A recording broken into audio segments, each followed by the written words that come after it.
RJ apresenta Programa Setor Privado Mobilizado. Você deve rezar pelo bem do patrão, que esquecer que está desempregado. Você merece. Olá, internautas, navegantes, companheiros, amigos, camaradas da Rádio Petroleira. Estamos ao vivo em tempo real com mais um programa Setor Privado Mobilizado. Aqui na Rádio Petroleira. Programa que é de responsabilidade da Secretaria das Empresas Privadas do Sindipetro RJ, cujo coordenador é o professor Ivan Luiz. Tudo bem, professor? Tudo bem, graças a Deus. Ainda há pouco participamos de uma grande festa democrática aqui na rádio, que foi o aniversário de 3 anos de programa dos aposentados do Petroleiros, né? E eu botei agora mesmo lá no YouTube, vai para o meu site daqui a pouco, uma homenagem, agradecendo em especial ao Nato Candal e ao nosso Castelinho, tá certo? São pessoas que se dedicam, são pessoas... Obrigado pela consideração, viu, professor? Não, porque está aí 24 horas por dia à disposição, sempre com o coração aberto, sempre disposto a colaborar, a trabalhar, e essas pessoas têm que ser reconhecidas, mesmo que né, haja aí umas tentativas de criar obstáculo, né, esses coelhões da vida que tem por aí, mas a gente vai superando, porque temos que realmente botar esses coelhões todos para assar, botar isso aí, né? Eu não como nem carne, mas de repente vou até comer coelhão na brasa, entendeu? Mas o resto é festa. Mas voltando aqui para o nosso dia a dia, nós sempre damos o nosso boa noite, vou ouvir o boa noite do nosso companheiro Furtado, nosso companheiro Capistrano, e depois eu tenho alguns destaques da semana para fazer, que o meu destaque é até do dia de ontem, da nossa reunião do sindicato. Boa noite, companheiro Furtado. Saudações rubras e vascaínas. E eu queria até aproveitar a oportunidade, né? Lógico que evidente, até antecipando, né, Ivan Capistrano e o Candal, e nosso amigo Castelinho, antecipando o meu destaque em função daquilo que você agora recentemente falou agora, sobre esses 3 anos desse programa aí dos aposentados. Isso é um marco na nossa história, mais um marco na nossa história, e isso é importante à medida que a gente, apesar de todos aí os espinhos, os caminhos que a gente percorre, nós estamos conseguindo avançar, tendo algumas perdas, mas essas perdas elas não são tão importantes à medida que temos algumas vitórias. Com certeza. Companheiro Capistrano. Boa noite, internauta. Boa noite, meus amigos aqui. Eu não tenho destaque, mas eu dou parabéns aos aposentados, né?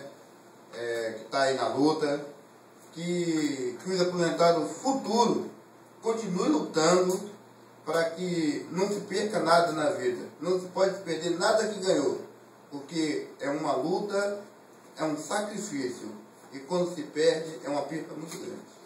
Perfeito. Eu queria fazer o meu destaque, se o professor Ivan Luiz me permitir. Então, meu destaque vai para a democracia, viu, professor Ivan Luiz, em função exatamente do golpe, né, mais um golpe no Paraguai, né, que acabou aí votando o impeachment do presidente Lula, que, independente se fez ou não um bom governo, se está fazendo um bom governo ou um mau governo, deveria ter o direito da defesa amplo, né, porque toda democracia assim se faz, né, e assim não foi feito no Paraguai. Então eu queria mais uma vez fazer o meu destaque à democracia, porque de uma forma ou de outra, democraticamente você tem o direito de se manifestar, né? E como eu sou a favor da liberdade da comunicação, da manifestação, meu destaque vai exatamente para o direito de se manifestar e o direito de se defender em qualquer situação que seja.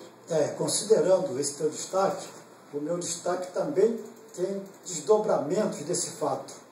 Só que o meu destaque, rapaz, é muito lamentável, que nós tivemos uma reunião da direção do sindicato, e nessa reunião eu ouvi de pessoas que eu jamais poderia imaginar ouvir palavras que no mínimo Che Guevara deve ter se manifestado. no mínimo, de indignação, porque o Che Guevara, ele falou uma frase muito bonita, que eu já até comentei aqui, mas sou obrigado a repetir hoje, que ele definiu o companheiro como aquele que estivesse na luta com ele e fosse capaz de se indignar quando visse qualquer injustiça no mundo. Se ele fosse capaz de se indignar, ele seria considerado como um companheiro. Então essa palavra companheiro tem uma simbologia muito grande de seriedade, de coisa bacana, né? Da dignidade humana. E ontem eu ouvi de alguns membros da direção do sindicato, que agora eu tenho restrições para chamar de companheiro, quando eu ouvi falar de companheiro Maluf. Ontem eu ouvi na reunião do sindicato, companheiro Sarney, companheiro... e eu vou parar por aí porque eu não aguento mais nem falar isso citando a palavra companheiro, entendeu? Então, a democracia permite que haja liberdade de expressão, que haja manifestação de pensamento. Mas eu acho isso um desrespeito muito grande à luta dos trabalhadores, à história de luta dos trabalhadores, entendeu? Considerar esse tipo de pessoa companheiro. Pode ser chamado de comparsa, entendeu? De amigo, de qualquer coisa. Agora, quando se for usar a palavra companheiro, tem que ter respeito, tem que ter dignidade em primeiro plano. Não se pode misturar as coisas dizendo que isso é política, que isso é democracia, e se mistura tudo. Aí não dá para se justificar que houve golpe lá no Paraguai. Por quê? O Congresso não foi feito, o Congresso não se reuniu, os deputados não se reuniram, o Senado não se reuniu, não foi dentro da legalidade. Estava dentro da legalidade. Agora, o que é legal, muitas das vezes... Não é moral. Não é moral. Então, resultado, fizeram todo um trâmite dentro da legalidade. Um impeachment, recorde, um impeachment em 36 horas. Como é que pode ser fazer um impeachment em 36 horas? Agora, você vai ver o passado do impeachmentado, vai ver o passado do sujeito que sofreu o impeachment. A origem dele é a origem de defesa do campesinato, é a origem de defesa da reforma agrária. Pô, tem que fazer. Aí, a democracia oligárquica, a democracia dos latifundiários e podemos dizer aí dos nossos brasiguais também, que estão lá na área, tá certo? Um golpe branco, né, do Partido Colorado para retomar o poder. É essa que é, em poucas palavras... O pano de fundo foi o retorno do Partido Colorado, travestido por Partido Liberal e sugestão da própria igreja que ele renunciasse também. Então, tudo muito bem legalizado. Ninguém pode discutir a legalidade da coisa. Foi legal, entendeu? Foi um processo legal. Recorreram à lei e fizeram. E isso é fruto de grupos majoritários. Esses grupos majoritários que existem por aí, no Congresso, no Senado, eles se juntam e fazem o que querem, travestidos de democratas, entendeu? Aí dizem que são democratas. Não são, nunca foram. Eles só precisavam de ter uma oportunidade de chegar ao poder. Chegou ao poder, aí cai a máscara. Aí eles mostram o lado truculento, o lado violento, o lado desrespeitoso, o lado que não deixa você manifestar seus pensamentos e querem ter manifestação de pensamento garantido, né? Então você é obrigado a ouvir essas blasfêmias, essas ofensas a grandes seres da história que travestidos de democratas, de discursos democratas, entendeu? Então esse foi meu destaque da semana, um destaque triste, um destaque lamentável, que está... eu te garanto que eu não estou travestido aqui de democrata, estou falando, eu tenho uma história dentro do próprio cooperativismo, eu sou jornalista também, tenho meu registro de jornalista, né? Além de ser professor, tenho muito orgulho. É colega. E eu sempre coloco a palavra professor na minha vida na frente, que eu tenho muito orgulho de ser bacharel em geografia. Os professores continuam em greve, né? Nas universidades federais, enfim. Forçam essas greves, né? Sempre o patrão força essa greve. A greve sempre ela é forçada pelo patrão. O trabalhador, eu sempre digo e continuarei dizendo, o trabalhador é a solução. O trabalhador não é problema. Mas eles conseguem conseguem chegar e jogar para a população o trabalhador como sendo fonte do problema. E não é. Todos nós sabemos que não é, né? Está aí falta de correção salarial e os trabalhadores, no caso dos federais, eles foram muito agraciados no governo anterior. Eu fiz vários cursos de extensão por aí, e no ano passado, 2 anos seguidos, eu fiz curso História voltado para o mundo do trabalho. Então, eram todos professores de altíssimo nível, eram sindicato de professores, e eles falavam, olha, nós nunca tivemos tanto quanto no governo anterior, no governo Lula. Então, eles mostrando lá que eles não tinham mais como comprar livros, dinheiro para comprar livro, o laptop dele era de última geração, todo mundo super satisfeito. Estou achando muito estranho que de repente a coisa tomou aí um corpo contra o governo, né? E, no entanto, o que eu ouvi falar foi exatamente isso. Não pode, na minha avaliação, não pode ter ficado tão ruim, né, de um governo para o outro, dentro, aparentemente, da mesma linha. Mas eu quero passar aqui a palavra para o meu companheiro Furtado também, que ele tem aí um convite a fazer aos aposentados. Depois nós vamos entrar propriamente dito no nosso programa de hoje, que nós selecionamos 4 temas para o mês de junho, mas com a Rio+20, nós não tivemos tempo hábil de fazer o programa anterior, e aí vamos fazer então o terceiro programa hoje, comentando alguns fatos também lamentáveis que foram acidentes nas plataformas aqui na nossa região do Norte Fluminense. Mas antes disso, passar a palavra aqui para o nosso companheiro Furtado, que eu acho que é muito relevante o convite que ele tem a fazer aí para a nossa categoria de aposentados, pensionistas e idosos. Ivan, tudo isso que você fala, em nome da democracia, eu acho que é evidente que a democracia nos dá esse tipo de direito, né? Mesmo não sendo respeitado o próprio direito. Mas uma palavra que você usou que eu discordo, vamos dizer, radicalmente. Amigo é uma coisa muito complexa, companheiro. E amigo não é todo mundo que é amigo. Amigo é uma coisa que você consegue ter, mas que é um amigo só que você tem durante a sua vida toda. Isso ninguém pode ser chamado de amigo, baseado nesse texto que você fala, que de repente essa coligação aí que é meio complicado, eu também fico muito chateado com isso aí, porque lá no passado, nós passamos durante 21 anos de ditadura na escuridão, conseguimos reverter isso através do próprio povo indo para a rua, conseguimos fazer que o voto fosse um direito conquistado, e hoje a gente vê, infelizmente, pessoas que ontem estavam aqui nas trincheiras, hoje tem um outro tipo de posicionamento. Isso é extremamente lamentável, mas isso é a democracia e a gente tem que respeitar, mesmo tendo os nossos direitos não sendo respeitados. Agora, uma coisa super importante, companheiro Ivan, companheiro Capistrano, companheiro Candal, companheiro Castellini, é que na sexta-feira retrasada nós participamos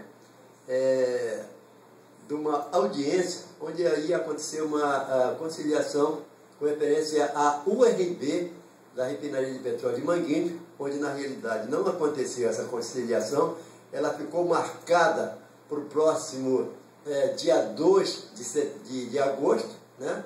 Mas é preciso que haja, no meio dos trabalhadores, um consenso com referência a esse possível pagamento. A gente não está discutindo valores, né? A gente não está discutindo valores financeiros, mas a gente está discutindo um prazo de pagamento, se no caso, no dia 12 o juiz bateu o martelo a nosso favor. Nós estamos aí marcando para a próxima quinta-feira, dia 5, às 2 horas da tarde, no Sindipé, Avenida da Paz 34, uma reunião com esses trabalhadores, não só com os trabalhadores da ativa, mas sim alguns aposentados que estavam em Manguinhos naquele período de 94, quando foi transformado a RB no real, para que a gente possa fazer essa discussão com referência a esse prazo. É importante até comunicar aos trabalhadores que nós estamos tendo uma certa dificuldade, porque nós estamos num mundo aí de mais ou menos 600 pessoas que estão ali com essa perspectiva, né?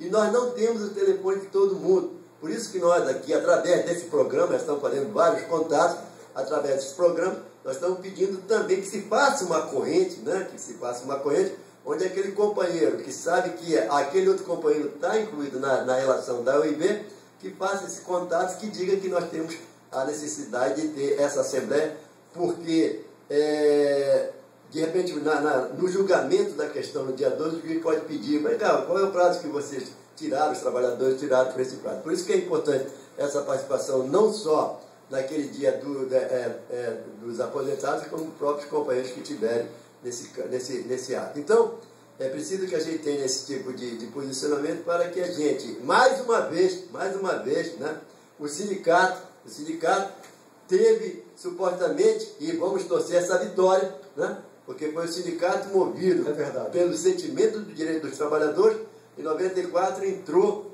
com esse questionamento na justiça, e aí já demanda aí 17, 18 anos, que nós estamos nessa luta e vamos com certeza ter mais uma vitória no dia 2 de agosto. Não esquecendo que não é só o pessoal. Não esquecendo que não é só o pessoal aposentado. São pessoas também que já saíram também, e pessoas também que família de pessoas que já faleceu e que eles também têm direito. Com certeza. Companheiro Ivan. Mas também tem um ato em Brasília, né? A gente fica tão assim, envolvido com tantas coisas que acaba esquecendo. No dia 15 do mês que vem, nós estaremos participando de um ato em Brasília no dia 14, 15 e 16. Por que desse ato? É para que a gente demonstre, para que a gente faça a nossa demonstração de repúdio em função disso que este governo, um governo que se diz do povo, está fazendo com o trabalhador aposentado. É uma coisa importante que haja participação não só do aposentado, mas daquele companheiro da ativa que se disponibilizar aí, porque estaremos fazendo questionamento também do fator previdenciário.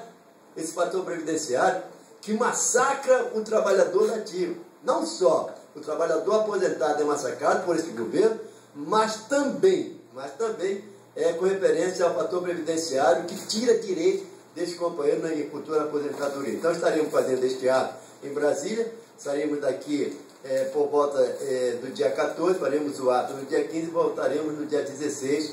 E aí a gente está pedindo que haja uma participação maior, não só do aposentado, mas de todos que puderem ali comparecer. Quando você fala em fator previdenciário, você está chamando o ativo também. Com certeza, com certeza. Porque esse ato, então, não é ato dos aposentados. De uma certa forma, é um ato tirado do meio da nossa federação, da nossa confederação, mas que também tem essa visão do futuro aposentado. Né? Porque o fator previdenciário, ele massacra esse trabalhador que, mesmo tendo os 35 anos, ele não tem o seu direito respeitado, porque tem percentual que é tirado e até se fala com referência à idade. Então, por isso é que nós estamos fazendo esse ato, não é só voltado para o aposentado, mas também para o companheiro da ativa. É voltado para os injustiçados, mais uma vez, voltado para os injustiçados, né? Perseguidos, porque é isso que ele está falando aqui, ainda é uma das heranças malditas oriundas lá do governo FHC, que hoje tem gente aí de braços dados com eles, entendeu? Quer dizer, então, quando você fala, companheiro Furtado, eu falo com orgulho aqui, companheiro Furtado, de lutar contra essa perseguição, esse assédio, essa retirada de direitos. O nosso senador Paulo Paim, um bravo também, um representante legítimo dessa categoria dos injustiçados, ele está lá com aposentado, ele está lá com anistia, quer dizer, aquele para mim seria um voto para presidente que eu votaria com muito orgulho, seria o senador Paulo Paim. Ele também foi um até dos perseguidos, na própria eleição dele no Rio Grande do Sul, nós fomos para lá para dar apoio a ele, para pedir voto para ele no Rio Grande do Sul, porque a gente não poderia perder um senador como aquele que nós quase perdemos. Então, companheiros, hoje nosso programa acabou tendo esse destaque do companheiro, ao RV de Manguinhos, o ato em Brasília. E entrando na nossa pauta, companheiro Candal, companheiro... Companheiro, não interrompendo você, mas me parece que é importante que a gente pare com referência ao que aconteceu hoje na Procinte. Ah, tudo bem, fica... Quer que eu fale? Você fala. Hoje na Procinte nós fizemos uma reunião oriunda de um formulário que nós entregamos sempre no período do acordo coletivo. Até o nosso companheiro Capistrano foi responsável lá em Manguinhos pela distribuição, pelo recolhimento, pelo bate-papo com os trabalhadores lá de Manguinhos, né? Aí, então nós entregamos um formuláriozinho e onde as pessoas, eles preenchem os seus pleitos, eles preenchem ali as suas reivindicações, que depois poderão até se tornar reivindicações, mas no primeiro momento são apenas reivindicações. Então, todos os trabalhadores preenchem ali, né, colocam, fazem a sua manifestação democrática naquele formulário e ele é entregue aleatoriamente. Nós pegamos todos esses formulários, sistematizamos, quantificamos por tema salário, tantos participaram, tema saúde, então nós aí temos esse trabalho de dar essa sistematização aqui na nossa secretaria e depois isso é submetido pós-sistematização à própria categoria, onde ali nós tiramos algumas dúvidas, foi o que nós fizemos hoje lá na GPC Química. Nós tiramos algumas dúvidas, foi isso que vocês queriam falar mesmo, não foi? Ah, não, mas tira aquilo ali, acrescenta, não sei o quê. Então, os trabalhadores decidem tudo conosco, na Secretaria das Empresas Privadas, todas as 23 empresas privadas, todos os empregados manifestam o seu pensamento democraticamente, escreve ali, não precisa assinar, quem não quer assinar. E hoje lá na GPC Química, em Manguinhos, nós tivemos lá uma reunião conjunta com os trabalhadores, onde nós levamos esse trabalho pós-sistematizado e lá tiramos as nossas dúvidas, eles manifestaram mais uma vez, fizeram correções, que tem que ser feitas mesmo as correções, né? E dali então nós agora estamos pegando todo esse trabalho que nós fizemos lá hoje e vamos propor à empresa o que os trabalhadores quiseram. Até os trabalhadores se confundem. Uma vez que nós ouvimos aqui no sindicato também, algumas empresas, não, que a proposta do sindicato foi essa. Não tem, sindicato não tem proposta nenhuma. Quem tem proposta é trabalhador. O papel do sindicato, como representante legítimo, legal e legítimo, é simplesmente, institucionalmente, estar representando o trabalhador junto com a empresa. Esse é o nosso papel, tá certo? É isso, Furtado? E aí foram apresentados alguns itens, como a questão do óculos, que eu achei, né, que foi relevante, a questão da alimentação, vários temas. Você tem algum destaque dessa reunião? A gente, como muito bem você falou aí, estamos sistematizando, iremos apresentar essa proposta para a empresa, né? E foi até muito importante, porque nós inclusive tínhamos algumas dúvidas com alguns questionamentos que os trabalhadores estavam fazendo, né? Ali naquela discussão, nós botamos o nosso ponto de vista, até porque o nosso ponto de vista ele não tem importância nenhuma na questão do trabalhador, o trabalhador que determina, como muito bem você falou, né, o sindicato apresenta a proposta dos trabalhadores, o sindicato não faz proposta nenhuma. E uma coisa que o companheiro Ivan esqueceu é que na próxima quinta-feira estaremos tendo uma reunião com a BJSEX para também já começar a discussão do seu acordo coletivo, né? Agora, uma coisa lamentável que a gente aqui, e há uma expectativa dos trabalhadores, é que até agora, infelizmente, a refinaria de petróleo de Manguinhos não mandou a contraproposta. E os trabalhadores nos cobram, né? Os trabalhadores até acreditam, infelizmente, isso é uma verdade, ao sindicato que não está atuando. Mas nós não temos uma atuação mais profícua à medida que a empresa não manda sua contraproposta. É bom, e vale lembrar que nós tivemos uma reunião aqui com a representante jurídica da refinaria, que se comprometeu em tomar uma providência o mais rápido possível. E o mais rápido possível já está indo para Uma semana. Mais de uma semana. Mais de uma semana. Hoje eu estive falando com o coordenador executivo, administrativo da empresa, o seu Edson Arruda. Conversei com ele, ele ligou no mesmo momento com ela disse que ela já estava mandando, porque a secretaria mandou e o e-mail se perdeu pelo meio do caminho. E aí ela Até disse isso acontece. Aí ela disse, não, já estou mandando. Aí ele se interessou até das datas de assembleia, mas eu também não dei para ele. Não fui lá, não dei para ele, porque se não tem e-mail, se não tem proposta, não tem assembleia. Não tem assembleia. É verdade. Então vai dar proposta, vamos dizer que ela dê a proposta amanhã, já sexta-feira não dá. Aí eu também não dei, depois eu vou até falar com ele, que eu não dei por causa disso, que não tem proposta e não tinha por que eu dar essa data para ele. Depois que eles mandarem, vamos dar uma olhada, uma lida direitinho e depois chamar para a Assembleia. Também quero relembrar que a proposta de PLR da Petrobras foi rejeitada, né? Em todas as assembleias rejeitaram a PLR que a Petrobras apresentou, uma PLR mais uma vez rebaixada, né?